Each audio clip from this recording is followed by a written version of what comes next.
شروع خاتم النبیین صلی اللہ علیہ وآلہ وسلم کے خالق اور مالک کے بابرکت نام یا اللہ کے ساتھ جو رحمان بھی ہے اور رحیم بھی۔ السلام علیکم ناظرین، مجھے میاں عمران ارشد کہتے ہیں اور آپ دیکھ رہے ہیں پروگرام لاہور پوچھتا ہے۔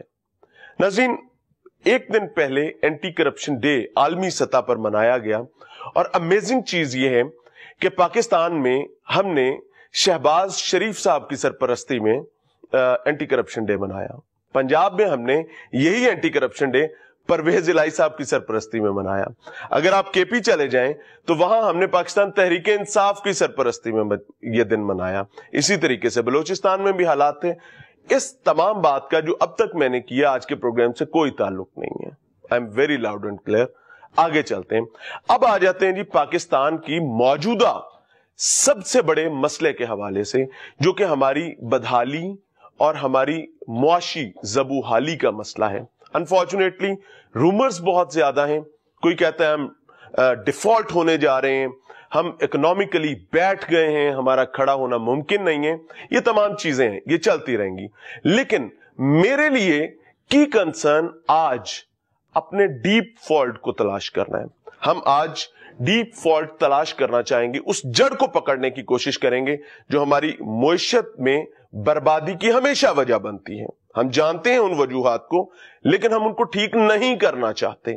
کیوں نہیں کرنا چاہتے ان کو سمجھیں گے، اپنے تعلیمی معاملات، اپنی اسٹیٹ اونڈ آرگنائزیشنز، ان کے مسائل، ان کے ڈیپ فالٹس کو سمجھنے کی کوشش کریں گے۔ تو آج ہمارے ساتھ ایک بہت اہم شخصیت موجود ہیں، کاشف انور صاحب جی، president chamber of commerce Lahore ہیں۔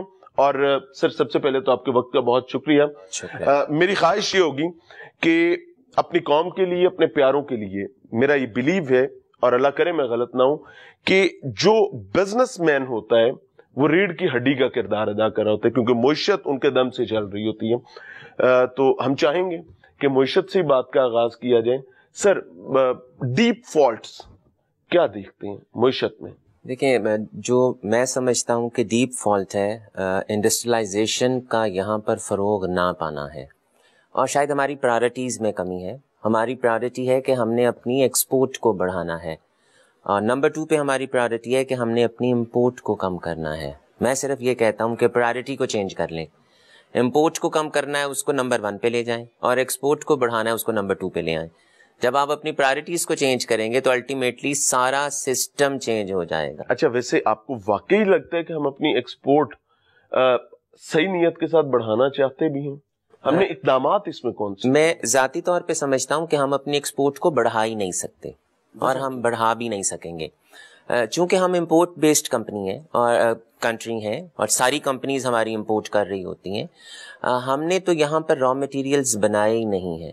اگر ہم اپنی ایکسپورٹ بھی امپورٹڈ را مٹیریلز کو مینوفیکچر کر کے کریں گے تو ہم ایکسپورٹ کیسے بڑھا سکیں گے؟ جب تک آپ کے ملک کے اندر انڈسٹری نہیں چلے گی، آپ کے را مٹیریلز، آپ کے فنش گڈز یہاں پر نہیں بنیں گے، آپ ایکسپورٹ کو نہیں بڑھا سکتے۔ چھوٹی سی مثال دیتا ہوں، 15 ملین بیل چاہیے ہماری ٹیکسٹائل کو، 5 سے 6 ملین بیلز کی پروڈکشن ہے ہمارے یہاں پر، 10 ملین بیل ہم نے باہر سے امپورٹ کرنی ہے۔ ہاؤ اٹ کمز کہ آپ باہر سے 10 ملین بیل منگوائیں، پھر اس میں آپ ویلیو ایڈیشن بھی اس طرح سے نہ کریں جس طرح بنگلہ دیش کرتا ہے۔ ہم بالکل، اگر اس کا آپ دوسرا سوال یہ کریں گے کہ جی بنگلہ دیش میں بھی تو نہیں کاٹن پروڈیوس ہوتی، تو وہاں پر بھی تو اتنی بڑی اس کی ایکسپورٹس ہے، لیکن بات یہ ہے پھر اس کے بہت سے فیکٹرز ہیں۔ وہاں عورت بھی تو پھر کس طرح سے کام کر رہی ہے، وہاں پر ملا بھی تو صرف اپنی ڈیوٹی ہی انجام دے رہا ہے، وہاں پر باقی سیکٹرز بھی اپنی اپنی جگہ پر ہیں۔ آپ نے کئی ساری چیزوں کو، کئی لوگوں کو چھیڑ دیا اچانک سے۔ دیکھیں، میں ان ساروں پر باری باری دیکھیں، we have to set up priorities کہ ہم نے کرنا کیا ہے، اور دیکھیں this is the need of the hour کہ ہمیں اپنی انڈسٹریلائزیشن کو بوسٹ کرنا ہے۔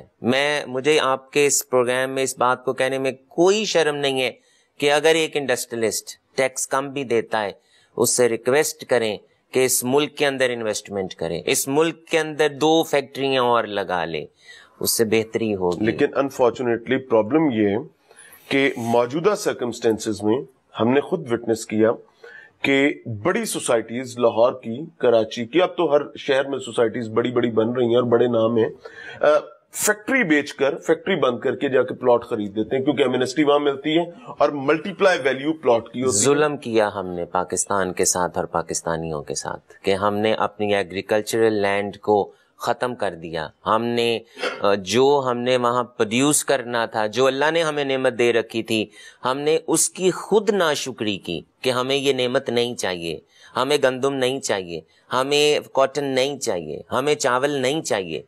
تو جب پھر آپ اللہ کی ناشکری کرتے ہیں تو نظام قدرت بہت سخت ہوتا ہے. پھر جب وہ آتا ہے انتقام لینے پہ, آیا نا $30 بلین کا نقصان ہو گیا پانی کا. انفارچونیٹلی قدرت کیا کہتی ہے کہ میرے رستے میں کسی چیز کو نہ لاؤ. ہم نے بلڈنگز اس کے رستے میں بنائی. جب آپ بلڈنگز اس کے رستے میں بنائیں گے تو جب قدرت پھر بہا کے لے جاتی ہے. اچھا, میں ایک سوال کرنا چاہوں گا, اور میرے لیے یہ کی امپورٹنس ہے, مجھے نہیں پتا کہ آپ اس کو کتنا قریب سے دیکھتے ہیں, اور میں اس کو سمجھتا ہوں یہ ڈیپ فالٹ ہے.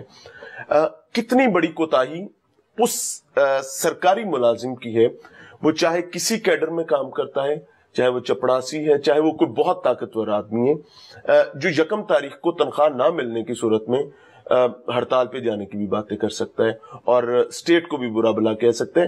اس کی ریسپانسبلٹی ہے, he was the custodian of the state. اس نے تمام چیزوں کو ایک چینل کے تھرو چلانا تھا. کتنی بڑی ریسپانسبلٹی ہے.